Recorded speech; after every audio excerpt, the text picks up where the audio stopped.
Vamos a invitar al doctor Gabriel Delgado a acercarse al escenario para hablarnos de los impactos de las nuevas tecnologías en la competitividad del sector. Gabriel Delgado es doctor en finanzas, licenciado en economía agropecuaria. Cursó parte de sus estudios de grado en la Escuela Superior de Agricultura de Francia, participó del programa ejecutivo de Singularity University en Cupertino, California, fue secretario de Agricultura, Ganadería y Pesca de la Nación. Tan joven, cuántas cosas. Realmente, un ejemplo. Muy joven.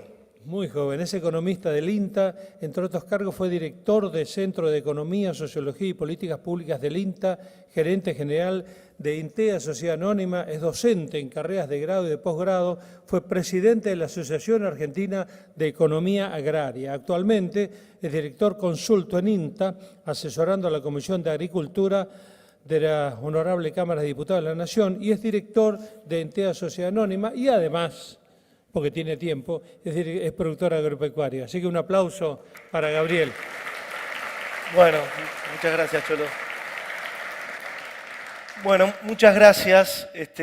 Muchas gracias, CRA, muchas gracias, Dardo, a la comisión organizadora por esta invitación, por la pluralidad. Un poco la idea de la presentación de hoy es contarles algunas cosas que han sucedido con la tecnología en el mundo y que he estudiado bastante. Y a partir de toda la historia profesional de uno, los éxitos, sobre todo los fracasos, que son a los que uno más los hace aprender, sacar algunas conclusiones en base a lo que, en mi humilde opinión, que es solamente eso, nada más que mi opinión, no creo ser el dueño de la verdad, pero cómo está el sector agropecuario en relación a esas nuevas tecnologías. Así que voy a tomar el control. Cholo, por acá. Bueno, tomo el control. Quiero arrancar con esta filmina que a mí me gusta mucho introducir en el tema de cómo ha ido evolucionando la tecnología a lo largo de la humanidad. Hay diferentes autores que han estado escribiendo sobre esto en los últimos años, por todo este avance tan exponencial que ha tenido la tecnología que nos cuesta a nosotros interpretar el alcance de a dónde va a terminar algunas de estas cuestiones. Y básicamente el hombre, más allá de que quiero arrancar con la historia del caballo, la domesticación del caballo fue la primera gran innovación del hombre porque logró aumentar la fuerza del hombre. Y entonces un hombre podía hacer un trabajo mucho más importante él solo con un caballo que con más hombres. O sea, más hombres con muchos caballos, eso fue el primer gran aumento de la productividad en el mundo. Después de eso vino el motor a vapor, después de eso vino el motor a combustión. Y después de eso vino la informática. Y ahora no solamente vino la informática que organizó los procesos y los sistematizó, sino que además vinieron otras tecnologías que van más allá de la sistematización que implica una computadora. Y esto lo que genera es un fuerte aumento de la productividad de cada ser humano. Y por primera vez en la historia hay algunos indicios de que la productividad puede separarse de lo que un hombre puede hacer. Cuando me refiero a esto, me estoy refiriendo a la irrupción de una tecnología que hay muchos que adjudican también a algunos de los problemas geopolíticos más importantes que están ocurriendo en el mundo, que es esto que se habla mucho en los diarios y conocemos muy poco, que es la inteligencia artificial. Y básicamente la inteligencia artificial son fórmulas que tienen la particularidad de poder aprender. Es decir, uno puede entrenar una fórmula que automáticamente se va modificando para corregirse y hacerse más precisa. ¿Ustedes recuerdan que hace más o menos 6 meses hubo por WhatsApp una cadena viral muy importante que desafiaban a uno el desafío de los 10 años, que te hacían sacar una foto de tu cara y vos quién eras hace 10 años? Eso fue un mecanismo de entrenamiento de algoritmos de inteligencia artificial que utilizó Facebook para entrenar los algoritmos de inteligencia artificial con el envejecimiento y el reconocimiento facial, porque el reconocimiento facial va cambiando a medida que vamos envejeciendo. Y esta tecnología de la inteligencia artificial tiene un montón de implicancias que en realidad todavía no se conoce muy bien hasta dónde se va a llegar, pero no es una tecnología del futuro la inteligencia artificial. La inteligencia artificial ya hoy está operando en los principales sistemas, en las principales redes sociales. Cuando yo hice el curso en Singularity que estaba diciendo recién Gómez Castañón, la persona que vino a hablar de Facebook, es una universidad que queda en California, que está hecha por Google, la NASA, etc. La persona que vino a hablar de inteligencia artificial de Facebook dijo que con el análisis de las redes sociales de una persona, los algoritmos de inteligencia artificial tienen tales niveles de entrenamiento que con 150 likes uno puede predecir el comportamiento de una persona más que un psicólogo que lo atiende a uno hace 15 años. Porque van interpretando el contenido, el gusto, el rechazo, el tiempo que permanece en determinado contenido, todo eso se mezcla y además las nubes de palabras de lo que uno escribe, ¿no? Por ejemplo, en WhatsApp se hacen análisis, esto está por supuesto regulado en algunos países del mundo, pero se hacen nubes de palabras de las cosas que uno escribe. Entonces, si uno repite determinadas palabras, predicen determinado comportamiento, en función de eso se hacen estrategias de venta. Hoy los datos son el oro. Y todo va a una ultrapersonalización de lo que estamos haciendo, pero esto no lo hacen más seres humanos. Lo que hacen los seres humanos son las fórmulas que se van modificando a sí mismas. Y esto tiene un montón de implicancias en la justicia, por supuesto en los ámbitos laborales, porque la única forma de advertir que un algoritmo está mal hecho es cuando avanzó mucho y nos damos cuenta después de mucho tiempo que entrenado da malos resultados. Entonces, ¿de quién es la culpa? ¿Del que hizo el algoritmo? ¿Del que lo entrenó? Hay una discusión muy fuerte con con el auto autónomo de Google, que tuvo un accidente y mató a una persona. Para hablar del sector agropecuario, yo quiero dividir las innovaciones en tres. Las físicas, que son estas que estamos viendo acá, las digitales y las biológicas, que son muy importantes en nuestro sector.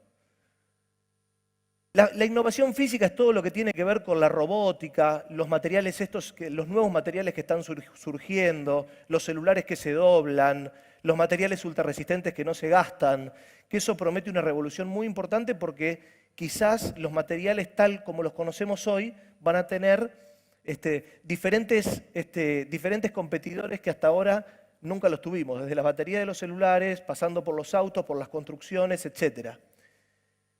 La robótica, los agrobots y los drones, que es un poco, estamos cada vez más familiarizados en el sector agropecuario respecto de la implicancia que tienen las robóticas, no solamente en la economía pampeana, sino en muchas economías regionales, tecnologías de cosecha y otras tecnologías que vienen a irrumpir fuertemente en el sector. La impresión 3D y 4D, que básicamente son impresoras que imprimen objetos.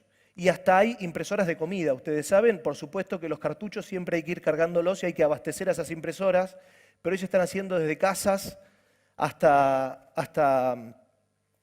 otros objetos muy complejos con impresión 3D y 4D.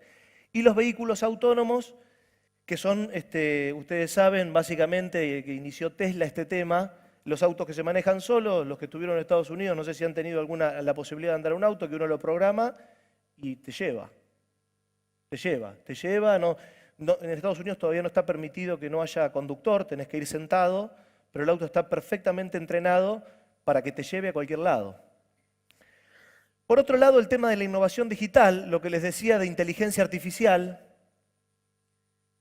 Internet de las cosas. Ustedes saben que el mayor gasto de conectividad, nosotros los seres humanos interactuando con las máquinas, no podemos hacer, estamos horas por día enfrente del celular o enfrente de la computadora. Sí, los contenidos cada vez son más pesados, pero hay un límite de las telecomunicaciones que están generando entre la interacción de un ser humano con una máquina. Se espera que crezca fuertemente el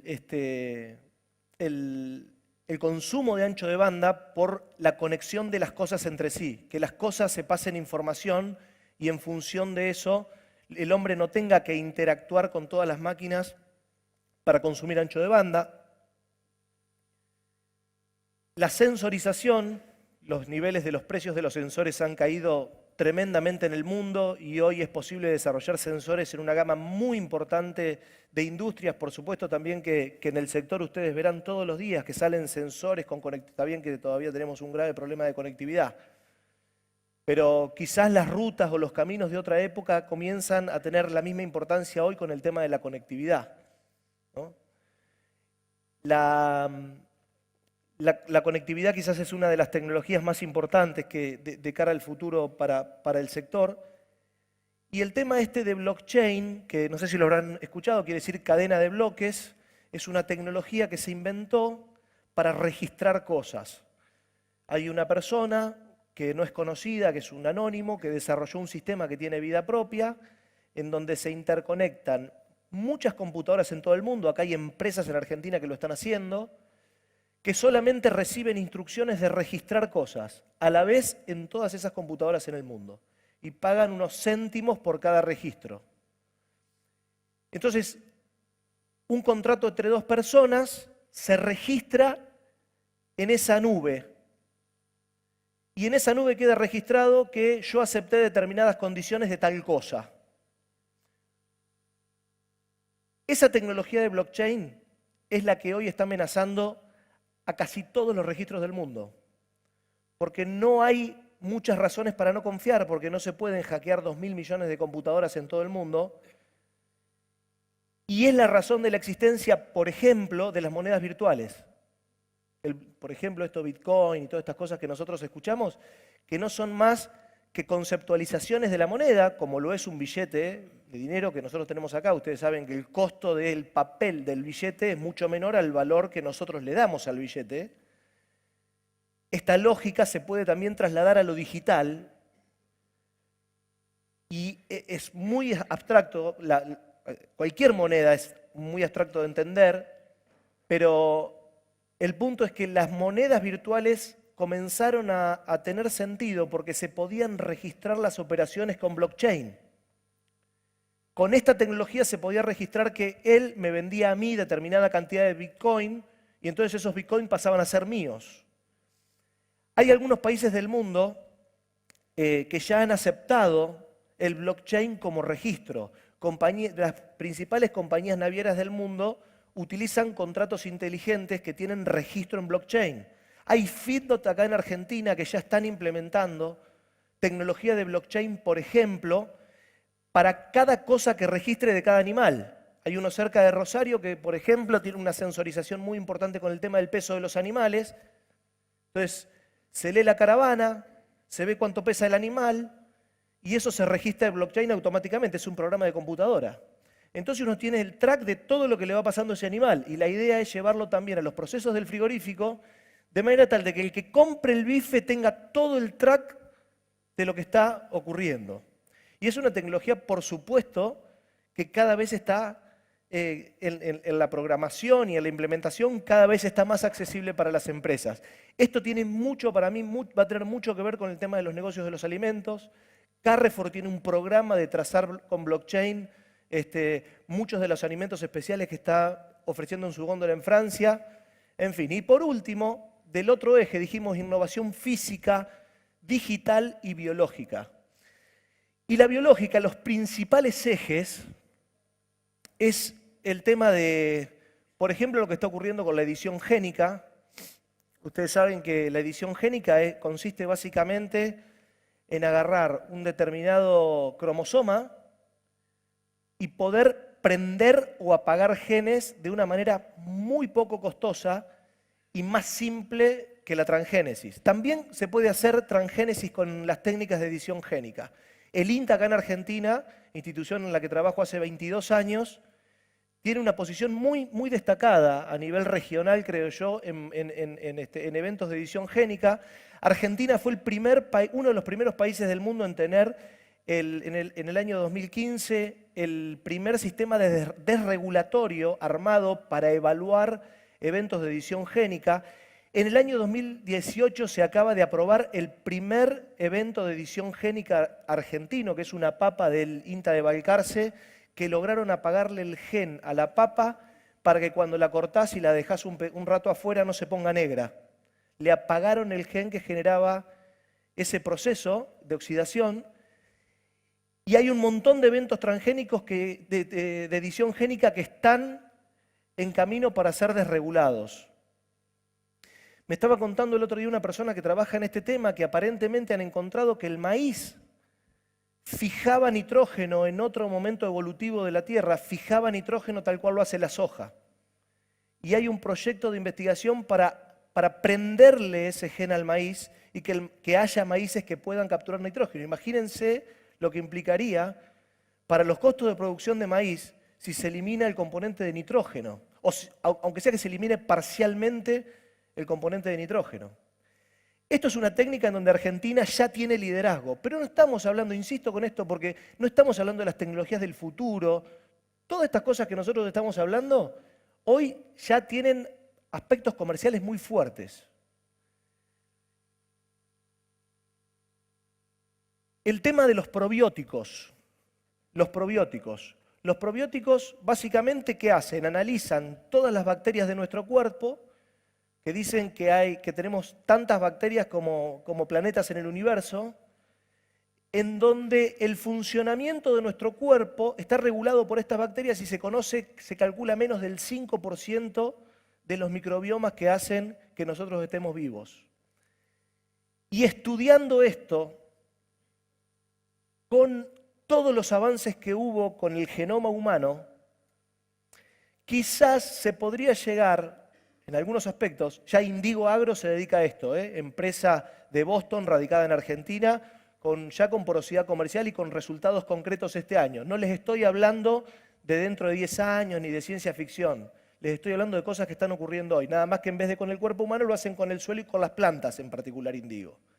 Pero estudian el microbioma y en vez de hacer correcciones químicas que generan modificaciones en los microbiomas, lo que hacen es aplicar probióticos acordes a los genomas.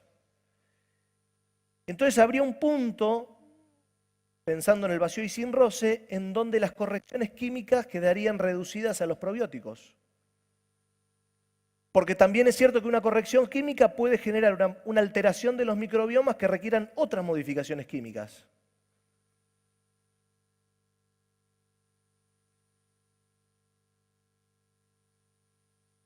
La nanotecnología, que consiste en tecnología tremendamente pequeña, en donde se puede y obviamente algo que no se alcanza a ver con la vista, pero se puede diseñar un robot. De hecho, hay una empresa en Estados Unidos que tiene un desarrollo de un robot que identifica células cancerígenas y las mata físicamente, ¿no? Hay muchos desarrollos nanotecnológicos en el mundo. La agricultura celular es esta tecnología que lo que hace es tomar tejidos del reino animal o vegetal, hacerle creer que es una lastimadura y que se reproduzca el tejido ese en un biodigestor afuera de un cuerpo.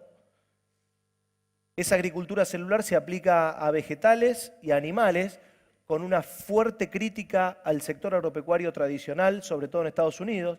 Principal inversor de agricultura celular en Estados Unidos, que es la empresa más grande, se llama Memphis Meat. El principal inversor es Cargill. No es un jugador de afuera del sector. Yo estuve en el Congreso de Agricultura Celular que se hizo en el 2017 en Nueva York y les puedo garantizar que es impresionante la movida que hay alrededor de este tema, que no es la agricultura celular la tecnología de la carne de vegetales, que es otro esquema, ¿no? Más allá de que hay muchos que dicen que no hay que decirle carne. Esto es reproducción de tejidos y se usa también para medicina humana. Es una técnica que tiene 50, 60 años, pero que ahora se le ha logrado dar escala industrial, no sin problemas tecnológicos todavía. Pero sí, nosotros trajimos al INTA en el año 2017 a la persona que arrancó con este tema para escucharlo hablar, que es un holandés, y esta persona explicó cómo arrancaron, y en realidad es cuando uno ve la carne artificial que se produce, que no está autorizada por la FDA en Estados Unidos, ni está autorizado en el SENASA, ni está autorizado en el Código Alimentario Argentino para poder comercializarse, pero es una técnica que promete producir carne, por ahora picada, porque es un hilito, como si fuese un hilito de tejido que se va multiplicando, en grandes cantidades a bajísimo costo. Por lo cual, digo, hay polémica alrededor de la agricultura celular y la ganadería nuestra. Yo lo que creo que si nosotros seguimos produciendo, como nos tiene el mundo catalogado, más allá de algunas cuestiones que nosotros sabemos para adentro, si seguimos produciendo la carne más, con mayor prestigio del mundo, yo creo que son mercados que no se van a tocar. Por eso me parece que hay que tomarlo con mucha prudencia, todas estas cosas. No, que la carne sintética se va a comer a la carne, son cosas diferentes. En la reproducción de tejidos hay células cancerígenas, hay tumores que se generan en esa reproducción de tejido. Hay que ver cómo los consumidores aceptan consumir todo eso. No es claro. Distinto es el caso de la hamburguesa de vegetales, que no tiene nada que ver con esto, que ya se está comercializando en Estados Unidos, que la primera empresa que salió a cotizar en Wall Street se llama Beyond Meat hace un mes y tiene una capitalización de 8.000 palos verdes. Vale lo mismo que el stock de vientres de toda la Argentina, esta empresa ya. 28.000 empresas, comercios en Estados Unidos la comercializa. Hay una competencia que se llama Impossible Food, que ya está en Burger King. Ellos están en TGI Fridays. Ahí me tocó probar la de Impossible Food. Y es una hamburguesa, qué sé yo, cuando voy con mis hijos a McDonald's el sábado, es una hamburguesa más rica esa que la de McDonald's. Y los tipos tienen como una misión que es, ellos dicen en el prospecto de misión que el otro día en Argencarne cuando estuve también, yo me dediqué a hablar de este tema puntualmente, y en el prospecto de misión dice, nosotros queremos confundir al sistema sensorial humano de que lo que están comiendo es carne. Y dice, no nos interesan los veganos, nos interesa la gente que le gusta comer carne. Por supuesto que en Estados Unidos muelen el 70% de la carne, de la res, ¿no? Acá nosotros molemos mucho menos. Pero también, nuevamente, ¿a dónde va eso? Y ellos dicen, no, nosotros somos mucho más eficientes. ¿Por qué? Porque no hay ninguna molécula en una hamburguesa que no esté directamente en el reino vegetal. Lo que nosotros queremos hacer es identificar esas moléculas que están en el reino vegetal y llevarlas directo a una hamburguesa y no pasar por una vaca. Porque es un biodigestor que está diseñado para reproducirse. Pero nuevamente, esa eficiencia ¿dónde va a parar? Y hamburguesas muy baratas. No tiene mucho que ver con el corte de carne que quiere comer el chino que entró a la clase media y que quiere comerse un bife estacionado argentino de una determinada raza, de una determinada calidad, que creo que es donde tiene que mirar nuestra ganadería.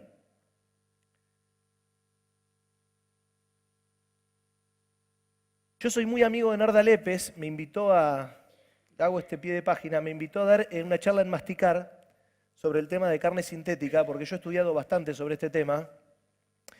Y Narda es, obviamente que es una persona muy comprometida con las ideas que tiene, y ella está bastante en contra de todo este tema, porque dice que en realidad esto de uno de los eslogans más importantes de la agricultura celular, en ese congreso de Nueva York, yo les decía, cuando había break, las pantallas eran una fábrica de carne matando 150 animales a la vez y arrancándole el cuero a la vez, chorreando sangre, una cosa espantosa a la vista. Pero ella dice, bueno, cuando uno va a matar un animal para comer, hay algo que está bien, ¿no? Los que nos criamos en el campo, a mí los paisanos a los 5 años me decían, dale, no te animás a clavarle el cuchillo, hasta que por ahí te animabas, porque era como pasar a otro estadio de bullying. Y entonces, dice, cuando vos matás un animal para comer hay algo que está bien. En la carneada hay algo que está bien. Nosotros no tenemos rumen. Uno tiene que respetar todas las voces, ¿no? Pero creo que el tema de la carne, el matar animales, el maltrato animal y todo eso merece un capítulo moral. Uno puede condenar a un tigre porque se come un conejo. Hay una mina, en Nueva York, una mujer, en Nueva York. Hay una persona en Nueva York que era vegana, disculpen, la matriz de crianza de uno. Hay una mujer que era vegana y dejó de ser vegana y se hizo carnicera ética. Y asegura que el animal que vos consumís en la carnicería no fue maltratado, fue engordado, nació bien, se sacrificó como corresponde, con los estándares establecidos por las organizaciones que entienden al respecto. Y entonces, creo que hay otras discusiones también de la moral de los animales que con todo respeto tenemos que dar. Es una movida cultural fuertísima. Yo tengo mis sobrinas que son mellizas, van a un colegio de Belgrano a tercer año, hay 30 chicos en el curso y quedan 3 que no se hicieron veganos. O sea, esto es algo fuerte, hay una movida cultural subyacente abajo de nuestros pies muy grande, que por ahí los que somos muy carnívoros no logramos entender, pero creo que también hay que dar una discusión moral con mucho respeto de la diversidad de ideas que nosotros tenemos respecto a cuestiones morales y éticas sobre todo. Bueno, y la convergencia, ¿no?, de toda esta ciencia, porque estamos hablando de innovaciones físicas, de innovaciones digitales y biológicas. El tema es que todo eso se puede combinar. Y acá es donde la mayoría de los libros de texto y los que tratamos de estudiar un poquito todos estos procesos de innovación no sabemos cómo sigue toda esta historia. ¿Por qué? Porque es como que se nos está escapando un poquito la conceptualización que nosotros estamos acostumbrados a hacer. Por primera vez en el mundo es como que la tecnología está avanzando más fuertemente que nuestra mente. Y no se trata de que alguna empresa se funda solamente porque no innovó como tenía que innovar. Se trata de que también acá hay seres humanos que se quedan en la carrera y las instituciones. Cuando uno habla de obsolescencia, yo hace algunos meses escribí para Héctor Huergo en el Clarín un artículo que hablaba de la gravedad de la obsolescencia institucional. Porque la obsolescencia institucional, que es la que tiene que arbitrar los intereses de una sociedad, si queda obsoleta y la tecnología te pasa por arriba, es mucho más probable que WhatsApp tenga la información de un homicidio que la justicia federal. No son más los bienes públicos de antes, que nosotros estudiábamos en economía en la facultad. Los bienes públicos están cambiando, son otros. Hay algoritmos de inteligencia artificial alemanes que están siendo entrenados en Argentina para estimar los rindes. Entonces, nosotros estamos como podemos, porque no es una crítica a nada, es una crítica a las instituciones. No estoy cargando la tinta contra nadie, pero nosotros las técnicas que tenemos para medir son a mano, con camioneta. Entonces, que las instituciones queden obsoletas es un riesgo enorme para la institucionalidad del país, pero hay una ventaja muy grande. Todos los países estamos muy parecidos. Los estados no sabemos muy bien para dónde va la cosa, ni cuáles son las regulaciones que necesitamos para controlar todo esto. Imagínense si WhatsApp decide publicar todos los chats nuestros de los últimos 2 años en Internet.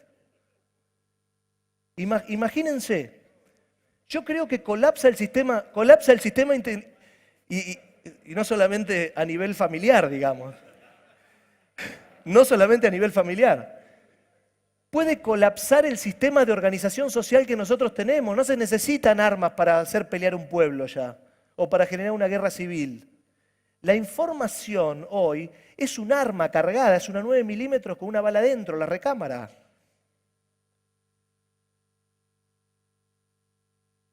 Bueno, acá este es un poco el ecosistema que hay en Israel y en Estados Unidos, en donde están más avanzadas las startups relacionadas a los alimentos. Quiero ir avanzando. Pero yo quiero hacer solamente algunas reflexiones y conectar un poco, con mucha prudencia, la política agrícola actual respecto de lo que está ocurriendo en el mundo. Pero la política agrícola actual en un sentido grande de la palabra, no en un sentido partidario, ni un sentido que tenga otra intención que pensar qué es lo que necesita la Argentina. Hay un trabajo del CIPEC que Martín Rapetti me invitó a comentar, que se llama Exportar para Crecer, que establece que Argentina necesita 25, algunos ya me han escuchado esto, pero yo no me canso de repetirlo. Argentina necesita 25.000 millones de dólares por año si crece al 3% anual el próximo lustro. Porque cuando se crece se necesitan más dólares porque las importaciones son muy elásticas. 25.000 millones de dólares por año la diferencia entre importaciones y exportaciones. Entonces, nosotros tenemos que pensar que hay un proyecto de futuro de la Argentina que tiene que parar el péndulo y solucionar este problema de los dólares, porque no es que no vamos a importar el iPhone o el auto de alta gama. Argentina necesita dólares para comprar remedios, para comprar bienes industriales, porque ustedes saben que muchos insumos industriales de nuestra industria son importados. Argentina necesita dólares para la tecnología. Tenemos 10.000 millones de dólares que comprar tecnología afuera y ha quedado demostrado que no somos capaces de producir tecnología barata en Argentina. Entonces esos ejes me parece que nos ponen una discusión muy clarita, porque si no nos hacemos de esos dólares, el deterioro institucional en el medio de esta obsolescencia de algunas instituciones puede llegar a ser catastrófico para la Argentina. Y antes tuvimos capacidad de endeudarnos para tapar los agujeros de dólares, o manoteamos bienes, como fue la década de los 90, para hacernos de los dólares y seguir adelante. Pero nunca se atacó el tema de la exportación como una cuestión cultural de la política argentina. 25.000 millones de dólares es mucha plata. Y les digo más, Vaca Muerta no es. Vaca Muerta necesita 100.000 millones de inversión hasta el año 2030 para poder exportar, según datos oficiales, 10.000 millones de dólares dentro de 10 años. O sea que Vaca Muerta no es. 100.000 millones de dólares durante 10 años para poder exportar 10 en el 30, en donde sí empieza un flujo de inversión de divisas importante para la Argentina.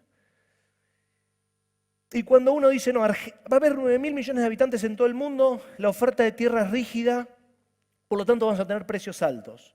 Yo sería súper prudente con esa hipótesis. Malthus ya se equivocó en el siglo pasado. Lo más probable es que tengamos precios bajos porque la productividad, los aumentos de la productividad pueden llegar a ser muy importantes. Entonces, y en el corto plazo, ni hablar. Con lo que está pasando en China, yo por ahí escucho algunas opiniones optimistas por el aumento de la exportación de carne. Si llega a ser verdad lo de los 150 millones de chanchas que se han matado por la fiebre porcina, y a esas 150 millones de chanchas no van a comer soja, lo más probable es que el principal componente de exportación que nosotros tenemos, que es la soja, tenga precios que no tengan que ver nada ni con los 600 ni con los 400 dólares que tuvimos. Lo mismo que con que Argentina produce alimentos para 400 millones de personas, que yo lo he dicho alguna vez, yo lo he dicho y me hago cargo de eso. Argentina produce alimentos para animales, fundamentalmente. Nosotros producimos piensos animales, soja y maíz. Fíjense los componentes exportadores que tenemos. Son los productos más bajos que tenemos. ¿Es que no hay valor agregado? No, muchísimo valor agregado. Porque un grano que envasa luz solar es puro valor agregado según la definición de valor agregado de la economía. Pero el tema es que tiene poco valor. Entonces necesitamos aumentar el valor de lo que exportamos. La carne es un camino, la carne es un camino. La pesca natural que nosotros tenemos en el Atlántico Sur es de alto valor, por supuesto que es de alto valor. Pero los principales rubros sobre los que nosotros nos estamos bancando la necesidad de dólares son rubros que son piensos animales. Y además tenemos una potencia muy importante también, que es la tecnología. Tenemos un gen que es nacional, que es de una empresa nacional, que es de Bioceres, que puede aumentar la superficie de trigo del mundo. Eso pueden ser 1000 palos verdes. Después hay que ver los detalles de la desregulación, estoy de acuerdo, pero la tecnología, lo que genera valor en el mundo hoy es la tecnología. Esa visión fisiocrática de que es la tierra la que genera la riqueza. WhatsApp es una potencia, hasta le diría, de seguridad nacional en el mundo, internacional. Tenemos enormes oportunidades para producir más alimentos, sí, pero tenemos problemas también. No es solamente la hermosa cuenca fotosintética que nosotros obtuvimos por obra de nuestros patriotas y que nos toca vivir en este lugar. Para eso se necesita inversión, confianza, se necesita una economía política acorde a las necesidades sectoriales. No puede ser que en las urbes la opinión del sector sea mala. Si los medicamentos que compra la Argentina vienen de los dólares y los dólares vienen del sector, es una pelea a la cual hay que frenar. Nosotros hemos medido esto. Hay muy mala opinión en las urbes del sector agropecuario. Esa economía política no le hace nada bien a los incentivos electorales de los políticos. El miedo a los transgénicos y a los agrotóxicos no tiene ninguna justificación. Miren, yo tuve responsabilidades públicas y estudiamos al dedillo lo que pasa con el glifosato, con la tecnología y la ciencia al día de hoy. El INTA invirtió 30 millones de dólares en equipamiento para ver si realmente el glifosato había evidencia de que genera daño. La verdad es que no se encontró evidencia que bien utilizado eso genere daño. Ahora, ¿saben qué? La posverdad entró en la sociedad. A la gente le decís transgénicos y glifosato y los consumidores no quieren saber nada. Ni con el algodón con glifosato la vamos a resistir, hay negociaciones internacionales que sostener, la Unión Europea quiere prohibirlo. Es un camino ese en donde con comunicación aparentemente es difícil de solucionar ese tema. La posverdad no solamente existe en la política, también existe en esto, en donde hay muchos intereses creados también.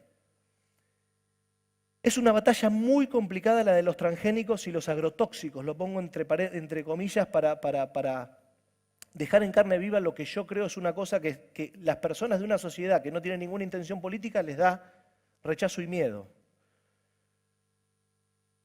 El tema de la política de alimentos y la salud, yo creo que nosotros tenemos que hablar mucho más con las personas que están encargadas de la salud, que le van formateando la dieta a las sociedades modernas, que son los que le terminan haciendo bullying a los chefs que están encorsetados porque los médicos le dicen que tenés que comer esto, que tenés que comer lo otro. Ahí están las tendencias que nosotros tenemos que mirar.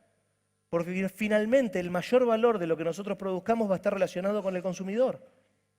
Los chefs y los médicos tienen que estar en la discusión de lo que nosotros tenemos que hacer para acomodar el cuerpo mejor, para ver cómo la edición génica, el blockchain y todo esto puede fortalecer lo que nosotros vendemos. Lo del futuro de la ganadería, hoy ya me extendí con eso, y el tema del cambio climático que probablemente cambie la geografía productiva del país, con una Patagonia que promete tener isoyetas mucho más generosas de las que tiene hoy, y isotermas más generosas también. Yo creo que nosotros tenemos que continuar con esta ganadería, quizás agricultura la más eficiente del mundo en cantidades, produciendo piensos. Seguramente eso va a coexistir con otras estrategias. Pero el tema del orgánico, el tema de la agricultura celular son cosas que están creciendo a tasas muy importantes.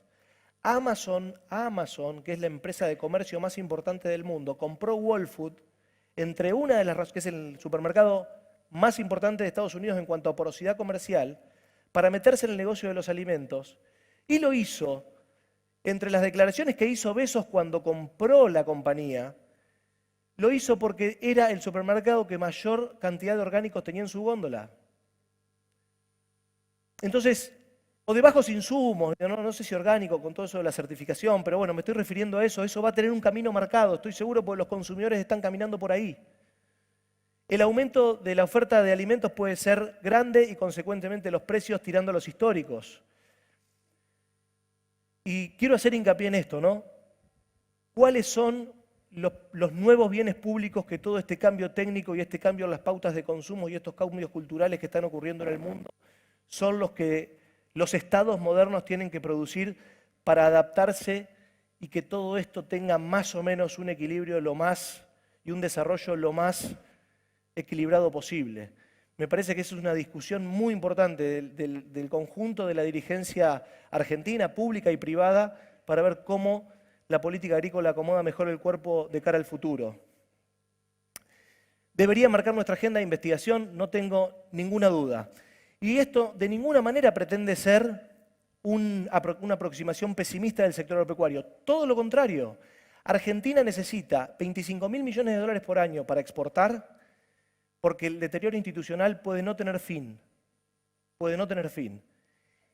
Y lo que está más cerca de lograr, no sé si los 25.000 millones, pero sí una buena parte de esos 25.000 millones está, por supuesto, en nuestra pampa húmeda, pero también en todas las economías regionales que tiene la Argentina. Es donde tenemos la última milla más cerca. Es donde estamos más cerquita de poder aportar 1.000, 1.500 millones, 2.000 millones a algunos sectores, 2.000 la carne, dicen algunos, se puede llegar a 6, 7. En fin, creo que esta es la gran agenda de la Argentina que tiene que frenar el péndulo y creo que el sector agropecuario está en inmejorables condiciones para poder afrontar eso. Yo pregunto, si hubo dos gobiernos de signo político totalmente distinto que le dieron continuidad a Vaca Muerta, en un contexto de default, en un contexto de problemas políticos internos, institucionales, todo lo que ustedes le quieran decir. Si lo pudimos hacer para Vaca Muerta, que es una cosa que creo que hay que seguir y continuar, porque puede ser muy importante en el mediano plazo para la Argentina, imagínense los 100.000 millones de dólares a las economías regionales. ¿No vamos a conseguir 25.000 palos más por año? Muchas gracias. Gracias.